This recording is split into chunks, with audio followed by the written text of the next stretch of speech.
Hey everyone, how's it going? It's Anthony Cosenza with CincyJungle.com and the Orange and Black Insider Bengals podcast. You are now listening to, if you're joining us live, you are listening to the latest episode of the Orange and Black Insider Bengals podcast. I'll be joined shortly by my co-host Scott Schultze. Hopefully, he had a family engagement, and hopefully we can get him on board and back in the saddle here. Thanks for dealing with the holiday schedule. We took a week off.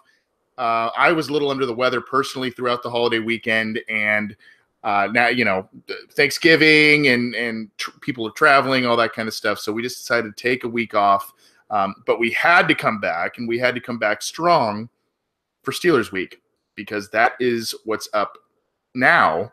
And really, since the last show. The Bengals have now been on a 2-game win streak. They've won a couple of games. They're now really in the mix at 5-6. They don't currently sit in a seeded spot, but they are right behind the Buffalo Bills, who they beat earlier this year. So that's kind of a big deal. We'll be taking some questions at the end of the show. Again, it's Anthony Cosenza. I'm going to be hopefully joined by Scott Schultze later in the program. We're going to be talking about the wins. We're going to be talking about the Steelers game. We're going to be talking about a lot of different things tonight. So appreciate you tuning in. And like I said, I know we had a little bit of a schedule issue last week, but I appreciate you dealing with that and hanging with us through that. And hopefully now you're all in a better headspace. I mean, I'm seeing some comments already in the live YouTube chat that are not so positive. They're talking about hoping for a win or hoping for a loss this week, hoping the Bengals go 6-10.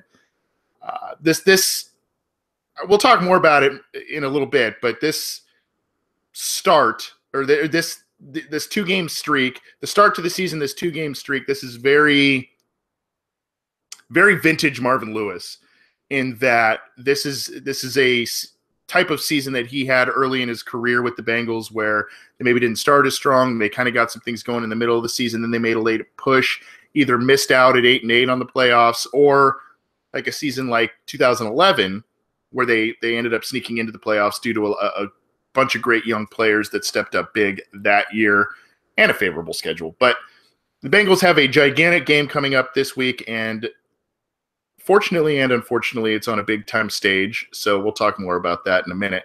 Before we kind of get into all the football stuff, I wanted to start the show off with a little bit of a fun aspect, and we haven't done one of these in a little while. It's a question of the night or question of the program. So if you are not listening live, shame on you. We're on YouTube and CincyJungle.com, so join us every episode that you can. But the question of the night is, and I don't know why, I kind of got nostalgic. Maybe it's because around Thanksgiving and Christmas you start to watch these movies again, and I'm in my mid-30s, so some of these movies kind of strike me as, some of them are holiday-type movies. So I want to know what your favorite, I guess you would call it an 80s teen comedy or an 80s teen movie, and what I mean by that, they're usually the John Hughes movies, the Planes, Trains, and Automobiles, Ferris Bueller's Day Off, 16 Candles, The Breakfast Club. I want to hear your favorite John Hughes type movie, I guess. Uncle Buck is another one I think he was involved with, if you like John Candy. So I just been thinking about those movies lately. Usually Planes, Trains, and Automobiles is kind of a Thanksgiving type of movie.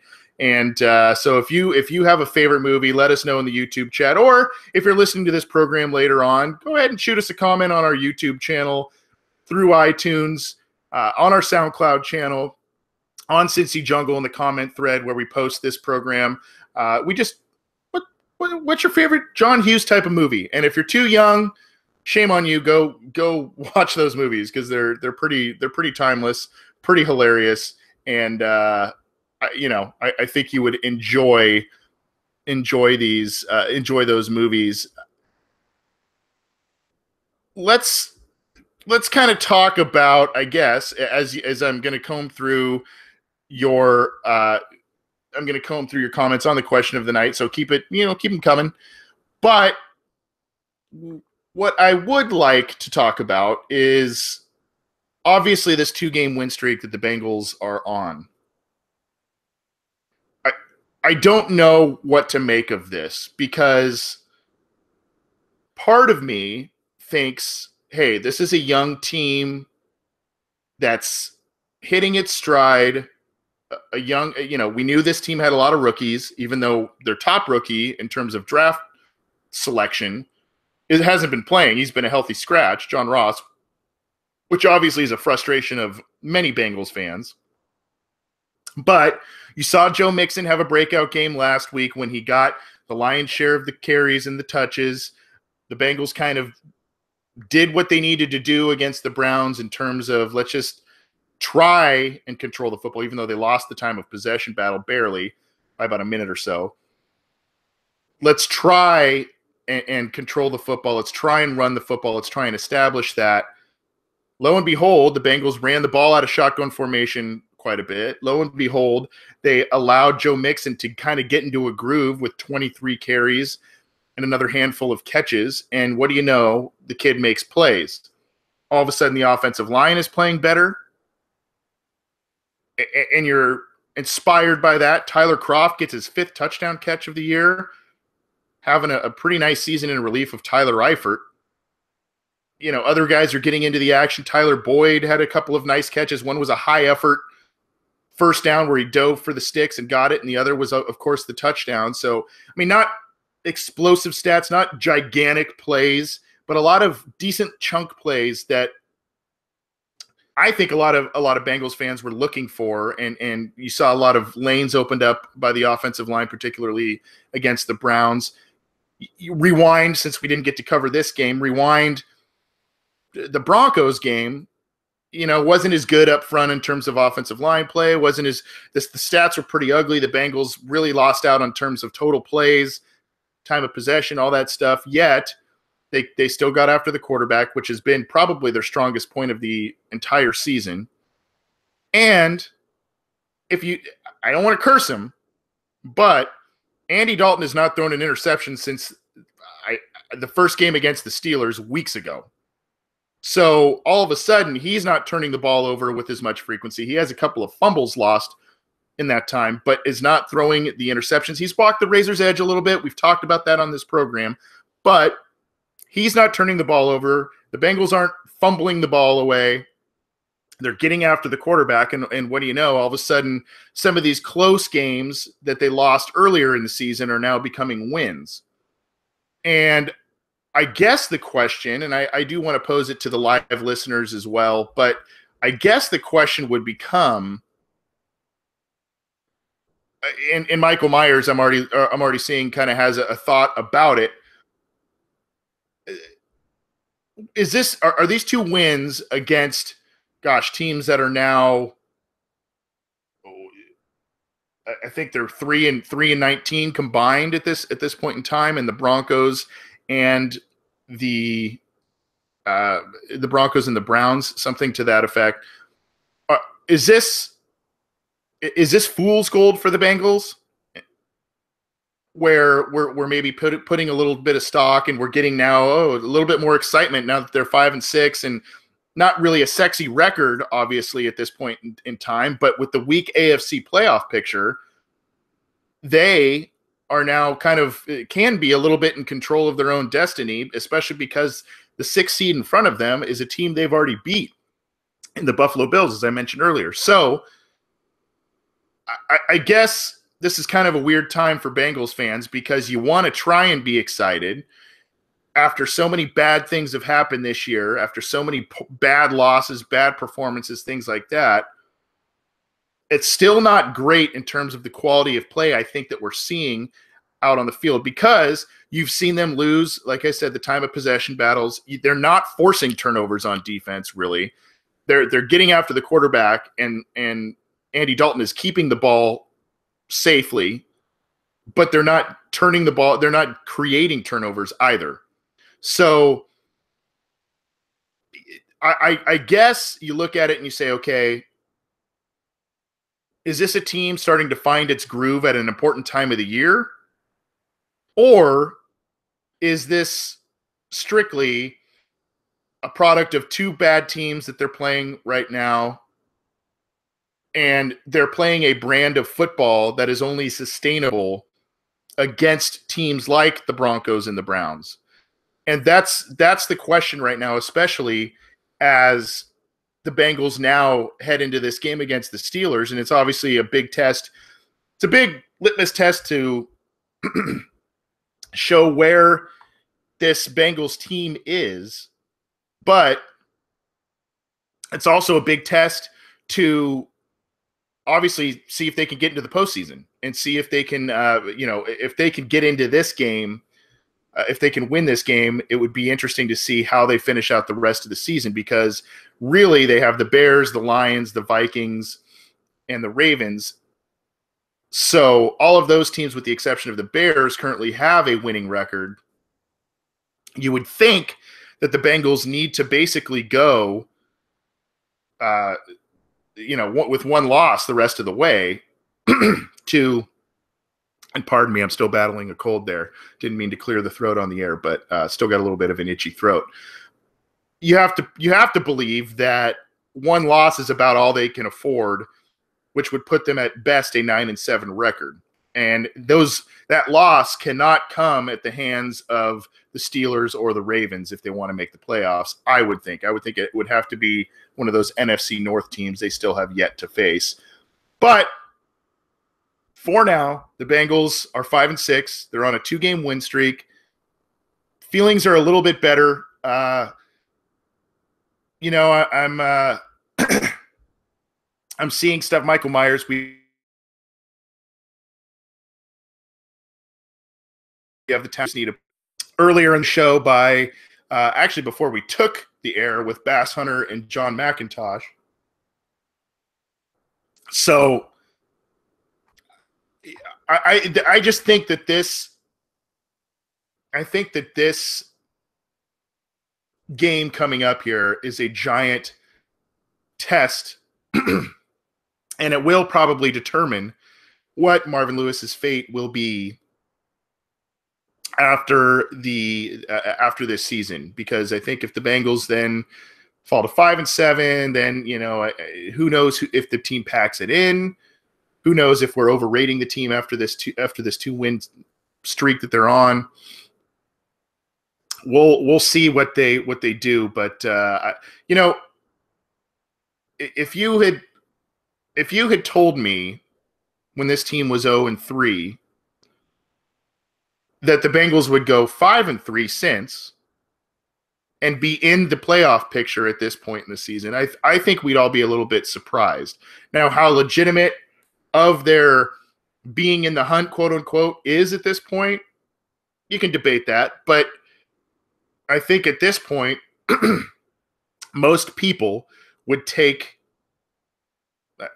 be very surprised if they were told that after that 0-3 start with this season, that the Bengals would then go 5-3 in this middle stretch and end up being in the playoff picture. So that's the case right now, and that's what we're dealing with, and that's what we're looking at this point. And I think that it's based on what we saw last year. This team appears to be a better team. How much better, I don't know, but they appear to be a better team and have more talent. Obviously not on the offensive line, but that's another. I think we know the song and dance with that issue. But I think if the Bengals continue to rush the passer well, if they continue to not turn the ball over, especially Andy Dalton not doing those critical poor throws, or one of those throws that bounces off of somebody's hands, and kind of those back-breaking type of plays, I think that this team can continue to ride some of this momentum they've built, and maybe learn to build upon, especially with what you saw with Joe Mixon, learn to build upon how to gain more time of possession, which they've struggled with this year.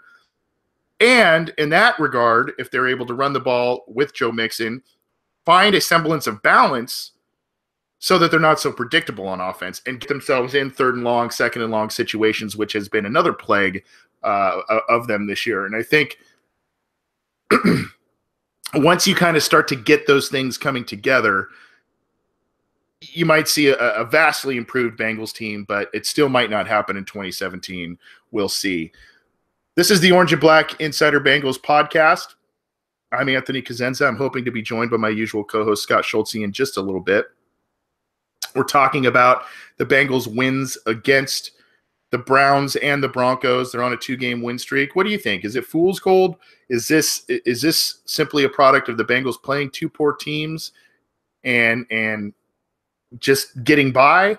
Or are these confidence builders and things that they may have taken quite a bit of learning aspects from and will continue to build the rest of the year and maybe push their way into the playoffs? Like I said, they're in the picture. So we'll see. We'll see how it ends up going going forward. Let's move on to the talk about the Steelers game. And before we do, again, I posed a question of the night. I don't know why it sprang to mind, but if you feel like answering it, go for it. It's kind of your favorite 80s teen movie or John Hughes type of movie, whether that's Ferris Bueller's Day Off, Planes, Trains, Automobiles, 16 Candles, Breakfast Club, anything like that. If you've got a favorite, let us know. You can let us know in the live YouTube chat, the live chat at cincyjungle.com, or on any of our platforms where we provide the show, SoundCloud, iTunes, YouTube, all of that. So thank you for tuning in live. Appreciate it. Well, I think we all know the Bengals have a gigantic game this week. We've kind of talked about it already in talking about the other games, but Cincinnati hosts Pittsburgh. Second go round of the game of the series this year. I think most people would have thought that the Bengals had a better chance probably to win the game earlier in the season, despite how poorly they had been playing at that point, just because the Steelers at that point were a little bit in a tailspin. And now Ben Roethlisberger's found his stride. Antonio Brown has exploded, and they seem to be doing what the Steelers do this time of year, which is get after the passer, play aggressive, and make explosive plays on offense. Now, they did suffer a loss a few weeks ago in Joe Hayden with an injury, and they're dealing with that in a cornerback room that is a little bit beleaguered and known as the weakness of the Steelers team. So, you can kind of take that with however however serious you want to take that. But the Bengals, this is what's tough about this game. Number one, they do not play well at home against the Steelers for whatever reason. They don't play well against the Steelers in general under Marvin Lewis.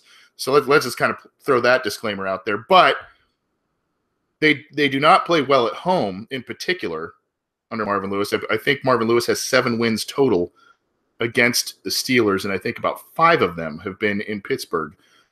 So for some reason, Cincinnati has not played well throughout Marvin Lewis's tenure against the Steelers, especially at home, which is kind of inexplicable. And as you know, with the Steelers fan base, they tend to make any opposition's home field advantage. They say what you want about the fan base. You can say a lot. They really do a good job of taking that away from the home team. I mean, they really take away the home field advantage from the home team. So that's an aspect the Bengals are going to have to deal with, as they always do every year.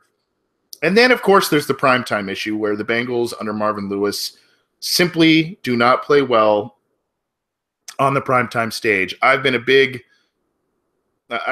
stood on my soapbox for years about this, and it's been one of my major knocks against Marvin Lewis. And you can sit here and you can say, well, that's when they play the best teams, and that's, sometimes you play those best teams on the road. And the bottom line is, if you're going to be an elite team, you have to win those types of games in these types of venues, whether it's on your home field, whether it's on the opposition's home field, and it's a good team.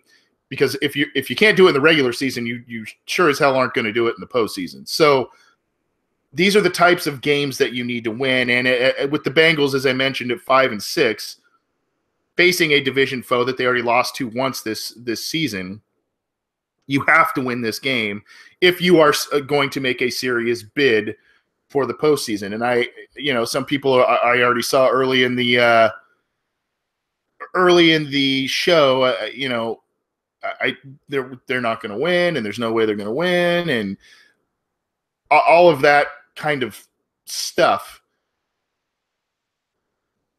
I don't, obviously history being what it is and everything is not tilting in the Bengals' favor for this, and overall talent, records, all that stuff.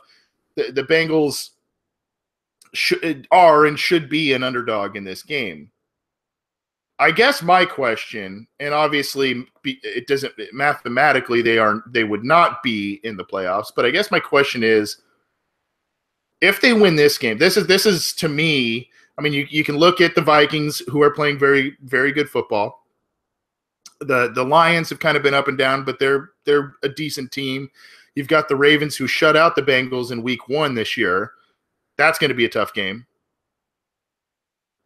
If the Bengals are just to somehow pull this win off against the Steelers, and I don't mean to say somehow as if the Bengals are an awful team, because like I said, they've gone 5-3 towards in this middle stretch of the season, and they've kind of turned their season around a little bit. But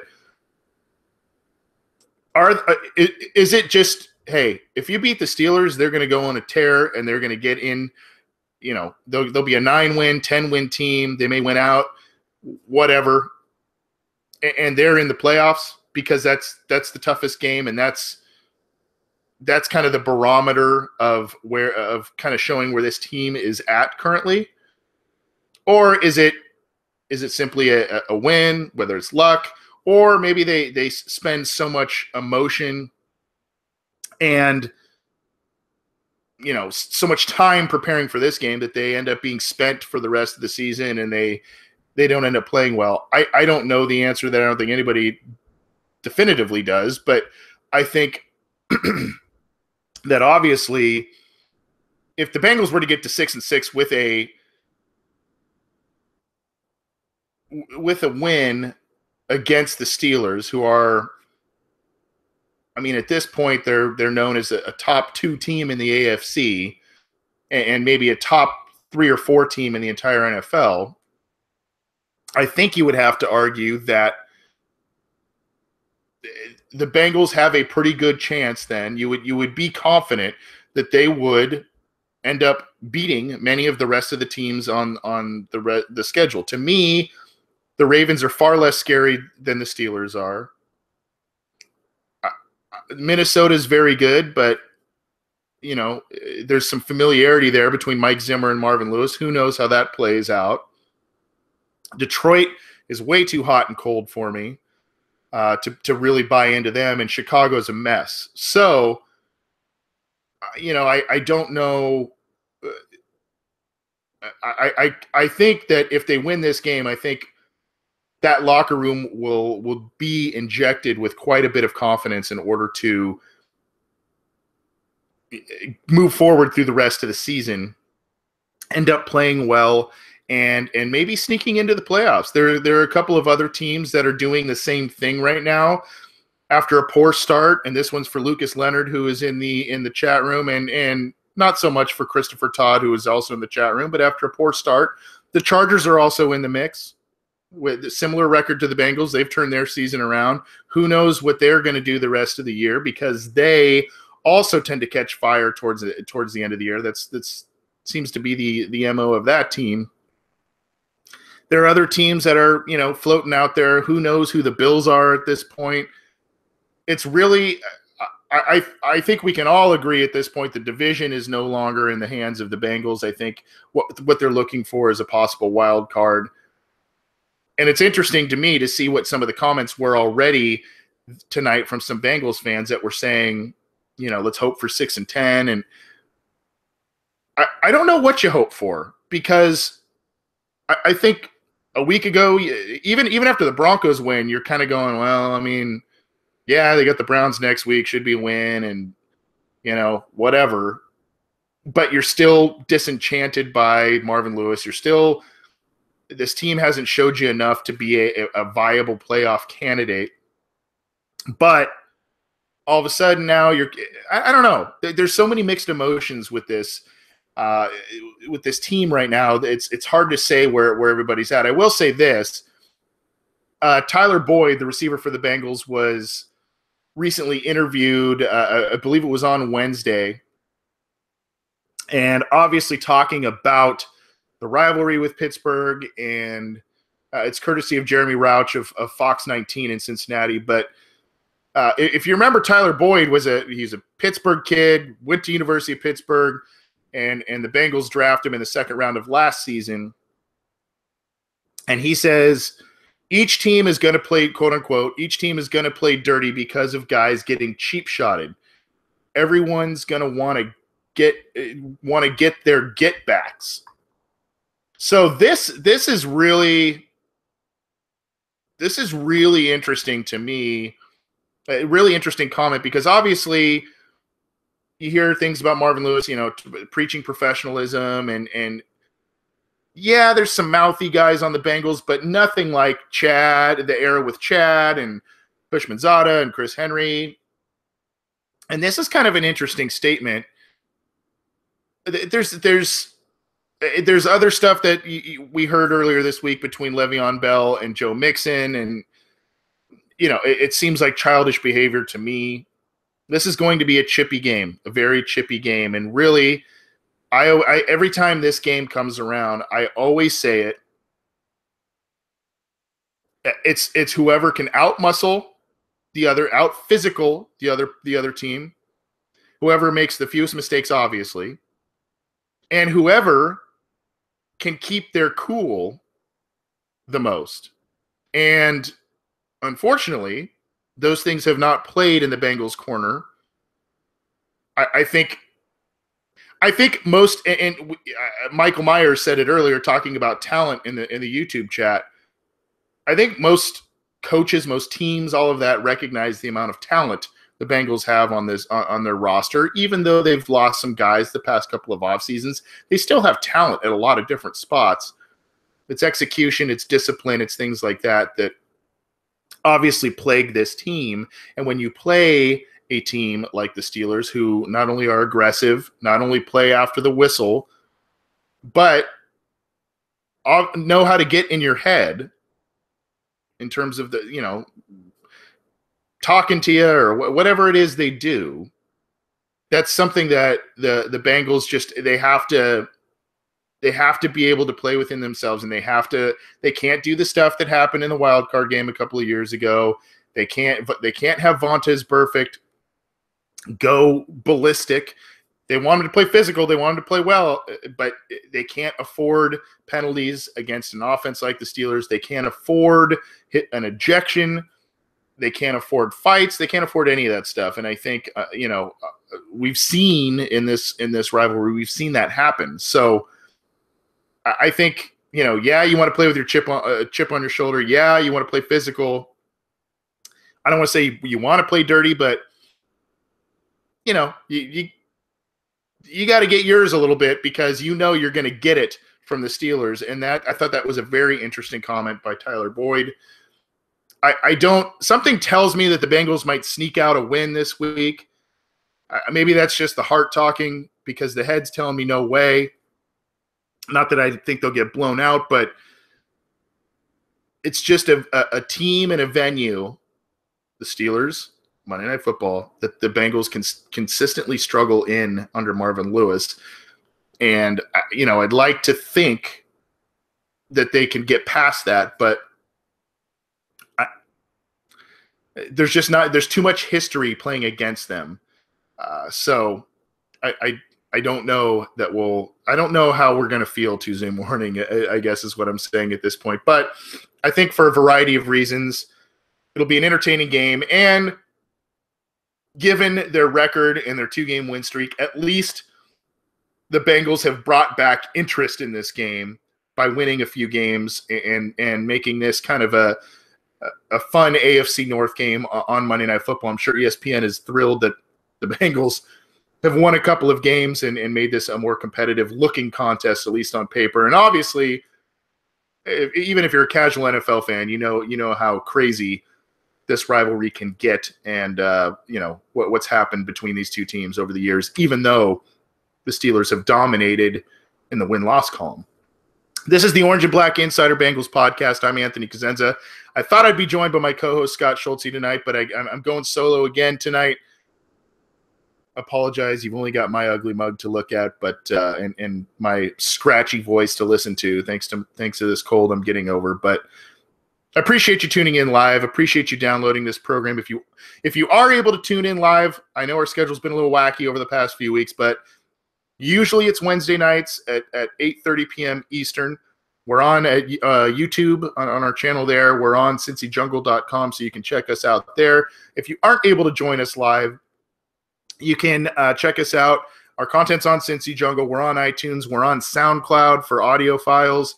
Again, I mentioned our YouTube channel, so check us out there. You can follow us on Twitter at BengalsOBI and get in touch with us via email, theobinsider@gmail.com. We're going to get to some listener questions, and I'm still taking some in the YouTube chat. So if you want some of yours to potentially be answered on air, let me know. I've already got a couple that I've received, so I'm going to go with those. And again, I'm going to try and be positive as possible with what I guess the responses I'm going to give. And K Rhodes, just real quickly, can you believe what's happening in Giants country? No, I cannot. I know there's some folks who are Charger fans who are they might be a little bit pleased with what's going on with Eli Manning, just because, if you remember, Eli Manning back in 2004 snubbed the Chargers to go to the Giants, and they did that Rivers Eli Manning trade. But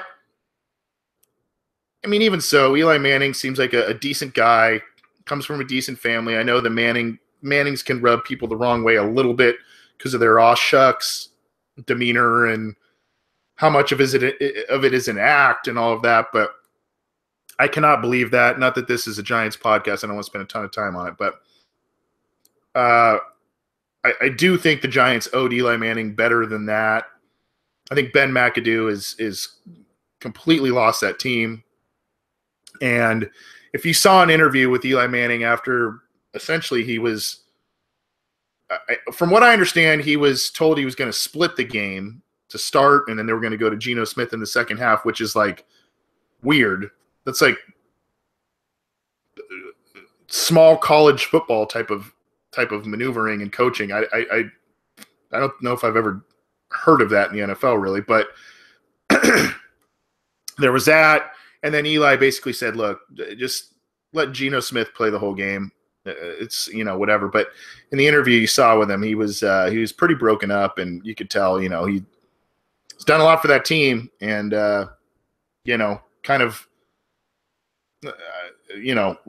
surprising how they're treating him. And I guess if you want to put a Bengals spin on it, at least the Bengals necessarily aren't in that type of situation where they've got like 2 wins on the year, and their longtime quarterback is, it's just a mess. It's just a mess with the Giants, and I don't envy fans of them right now. And when I saw something on Facebook about it, I saw a lot of Giants fans and actually a lot of fans of other NFC East teams that were coming to the defense of Eli Manning, which I thought was pretty interesting.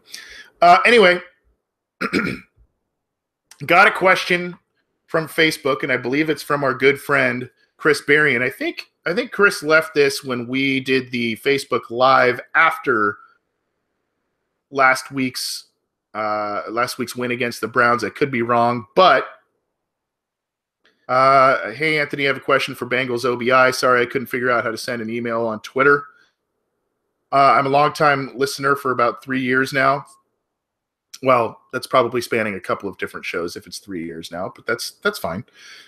I know it's probably too early in the season to ask. Do you know of any potential good head coach prospects for next year? Oh, boy.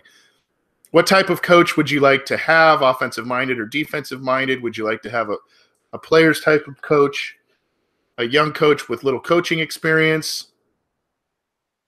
Would you bring back any of our old offensive coordinators, Hugh Jackson, Gruden?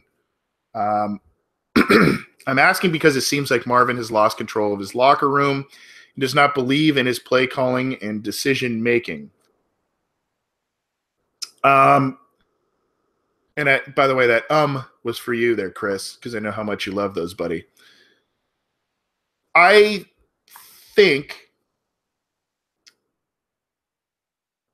I don't know. To me, again, if the Bengals are to make a move, I think it needs to be and they need to do something that is so anti what they normally do. And promotion from within is the least type of situation I'd like to see if the Bengals move on from Marvin Lewis after this year. I don't think there's anyone. You heard Boomer Esiason on CBS a couple of weeks ago talk about there's no one on this Bengals coaching staff that seems to be a guy who's that, wow, the next head coach type of guy. I don't think I want anybody. First of all, I think Jay Gruden is probably safe in terms of his job security. Washington's in the mix again, so I think he's not going anywhere. But you look at the coaching tree. And congratulations to Marvin. I mean, he's grown this coaching tree here. Hugh Jackson, Vance Joseph, Jay Gruden. What have Hugh Jackson and Vance Joseph done as head coaches? To me, I don't think you want to bring back old people, or I don't mean old as an age, but recycled coaches that you've had on this team before. I think you got to have a fresh perspective, and that's who Marvin was back in 2003 when they hired him. He was an outside hire. He was a guy who was within the division, came from a Super Bowl winning team in the Baltimore Ravens, built that defense. He did spend a year later in Washington before he took the job in Cincinnati, but I mean, that's who Marvin was when they hired him. He was an outside guy. He was a defensive-minded coach, and he was a guy that brought in certain perspectives and certain ideas that had not been with the Bengals really since Sam Weish was there. So I'm not saying go defensive-minded again. I'm saying they need to get a guy from my preference is someone from within the division. Probably someone from the Steelers staff is you can't beat that team. That team is always the crown jewel of the NFL in terms of success. To me, I think if you find a guy there, I think that there might be someone there that could provide something for you. Todd Haley is one guy there, but a lot of people don't like him because of what happened to him as the Chiefs head coach. Obviously, there's the Patriots guys, offensive side of the ball. Again, you go Josh McDaniels. He's a guy that had some wackiness when he was the head coach of the Broncos years ago. Now he's come back, of course, and under Belichick, he's brought them back to respectability and well, not brought them back to respectability, but he's brought himself back, his reputation back to respectability. I don't know. I there's part of me that wants an established NFL guy who is part of a winning and a currently winning NFL program, whether an assistant coach, something like that. I do think there is merit to dipping into the college ranks. You've seen what Pete Carroll has done since he left and went to Seattle. You saw what Jim Harbaugh built with the 49ers, and he got ran out of town, I thought, somewhat unfairly. Yes, there's the Chip Kellys. Yes, there are other guys out there that Nick Saban is an example of a guy who has struggled. But if you remember, Pete Carroll kind of had some average years with the Jets and the Patriots. Then he went to at USC, built that program up, and now in Seattle, Seattle's a perennial winner, and he's already got a Super Bowl up there. So, I think you look at Jim Harbaugh. I know that name's not that some people love that name, some people hate it. I really like David Shaw at Stanford. I think he's a really good coach. He's built a strong program there. I don't think Saban. He's now in his mid. I think he's in his mid 60s. He's well entrenched at Alabama. I don't think he's a guy that would would leave, and I don't think he's an option really at this point. There are a couple of others that you can look at. I mean, maybe if Ohio State fans really like Urban Meyer, then that makes sense. Just local guy, and he's been very successful everywhere he's been. I think you got to kind of think outside of the box if you're the Bengals. If you're looking to replace Marvin Lewis, I don't. That's not really where they're at right now, because the Bengals are in the mix, and if Marvin Lewis, I'm going to say this, if Marvin Lewis ends up taking this team to the playoffs, and if they win a playoff game, that would be this would be probably one of the most impressive seasons in terms of sticking through it, really getting some quality wins, especially at the end of the season. I would be very impressed with that. But I think whether Marvin Lewis leads this team to the playoffs and they're one and done again, or if they fail to make the playoffs, I think a change is needed, because there are a lot of up-and-coming guys out there that could help this team out. There's another question from Chris about rebuilding. I think that's just too early to talk about right now. I think once this season is officially out of control, we can talk a little bit more about that. But those are some of the names. Obviously, there's some big names in college, some decent names in the pros. I'm not a fan of also the recycling of older head coaches like a John Gruden, who's been out of the game for a long time.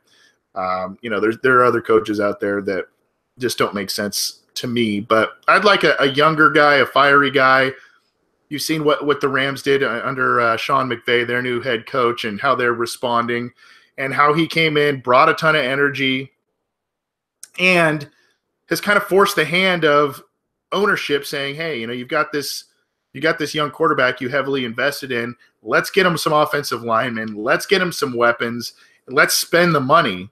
And I think if you have a young guy, and maybe a guy who has had success within the division, won Super Bowls, and say, look, this is the plan. This is exactly what we did here, and this is how we won championships. Maybe that person, even right away, might be able to grab Mike Brown's ear, have him open the checkbook a little bit more, especially for outside free agents and things like that. Get a little creative in the draft. That's what I'd like to see. I just like to see. We've seen this team play at conservatives for so long. Sometimes it works out, sometimes it doesn't. I just like to see this team operate differently. And maybe that's just something that's not going to happen as long as the Brown family is in control.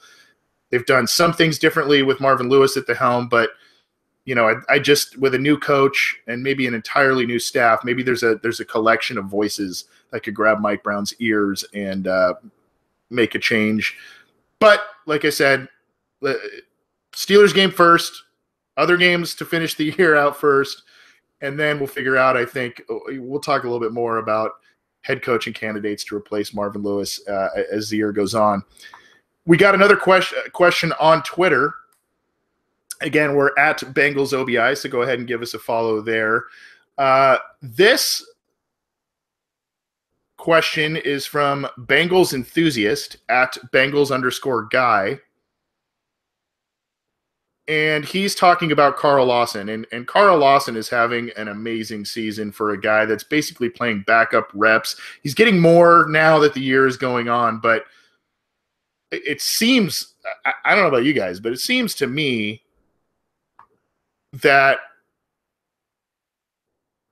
Oh, by the way, I like Matthew Lawless. Gus Malzahn is a Bengals type of hire. That's an interesting comment. It seems to me that every time Carl Lawson is on the field, we're hearing his name being called for something mostly positive. Sometimes he gets the encroachment. He tries to time the snap a little bit, and we've seen that. But 7.5 sacks so far as a rookie, leads the team. He's been a Pro Football Focus favorite in terms of pressures and all of that. So I guess you could sit here and say Carl Lawson should be in the running for Defensive Rookie of the Year this year. He's playing very, very well. Probably won't get the notoriety because of the team he plays for, obviously where he was drafted in the 4th round, that sort of thing. But he definitely deserves to be in that conversation. He's been an outstanding pickup for the Bengals. Bengals enthusiast just says basically is he the best late round gem the Bengals have drafted since Geno Atkins? It kind of depends on how far back you want to go. It kind of depends on what late round, because really Carl Lawson and Geno Atkins are mid round gems. They're not late round gems. They were both 4th round picks. I mean, if you want to say pure value of players taken, you could say Andrew Whitworth in the 2nd round back in 2006. Same draft, Domata Peko, round 4. 2008, Pat Sims, a guy that was drafted in the 3rd round. Pretty decent defensive tackle. He's had a long career. Obviously, still not the value of Geno Atkins, a guy who's on track for a Hall of Fame career, a guy drafted in the 4th round. But it kind of depends on that. But you can also go back even further. TJ Hushmanzada, 7th round pick. Jonathan Fanene, 7th round pick. Guys that played well for this team for a long time that were drafted in these low rounds. It just kind of depends on your perspective of what's a late round, what's a mid round. All in all, I think overall value in terms of career trajectory and what he's done, I still think Geno Atkins is the best value that the Bengals have received. And I don't think anybody really thought he would be, the 2nd or 3rd best interior defensive lineman in the league for essentially his entire career. He's on his way to the Pro Bowl again. He'll be there. I think he's going to be a Hall of Fame player. Obviously, you look at AJ Green, another guy who's paving a way for a Hall of Fame career as well. But he was a number 4 overall pick, so you kind of hope that a pick like that would be, would provide that kind of output. So I think, I guess, if the question is since Geno Atkins, which that is the way it was worded. I mean, I'm hard pressed to find, I guess, someone since, but we're looking at only one season, so the sample size is small. The upside is very big with Carl Lawson, and I did think Jordan Willis would play a little bit better than he's ended up playing this year. He kind of started the preseason really well, started the first couple of games well, and he's kind of really fallen off the map there. But Carl Lawson has been great this year, and I think the Bengals did a great job in finding some value there. And I think there were a couple of picks that were some of my favorites this year, and that was definitely one of them. I see Chris Berrien going back to his question as well. The Washington Huskies coach, Chris Peterson, that is another good name out there as well. And I think he'd be an interesting hire. He has really made. If you're not familiar with him, he made Boise State a basically a national powerhouse when he was there, and made guys like Kellen Moore a near Heisman Trophy type of player. And now he's got the Washington Huskies consistently competitive, a team that really was not very good for a long time until he got there. So I That's a good name there too, guys. We're gonna get out of here. I'm feeling the effects of this cold, and I apologize if it's coming through on the microphone there. I also am flying solo tonight, so I apologize if you got bored of my voice. I'm sorry, but that's kind of the way the dice were rolled tonight. And but I appreciate you guys tuning in. We're gonna get out of here. You can check out the show on Cincy Jungle, on SoundCloud, on YouTube, and on iTunes. So subscribe to all of them there. You can also check out our material on Twitter at BengalsOBI and get in touch with the program, theobinsider@gmail.com. We love to hear from you. I think in the next couple of weeks, we'll be having some special guests. I'm hoping to get a couple of folks from Pro Football Focus on the program to talk about the Bengals and the outlook there, as well as maybe some people from opposing SB Nation blogs to come on and talk about the teams that the Bengals are facing going forward. So keep an eye out for that. Appreciate you tuning in live. We will talk to you next week. I guess if you're wanting me to make a score prediction before I get out of here, I will say 23-17 Steelers. I hate to say it, but that's just kind of what I see. But I don't know. Something's telling me something sneaky might happen. We'll see. Let's hope so. And even if the Bengals end up not making the playoffs, it's always good beating the Steelers, especially on prime time. You got to like that. For Scott Schultze, I'm Anthony Cosenza. This has been the Orange and Black Insider Bengals podcast. Thanks for tuning in live, and we'll talk to you next episode.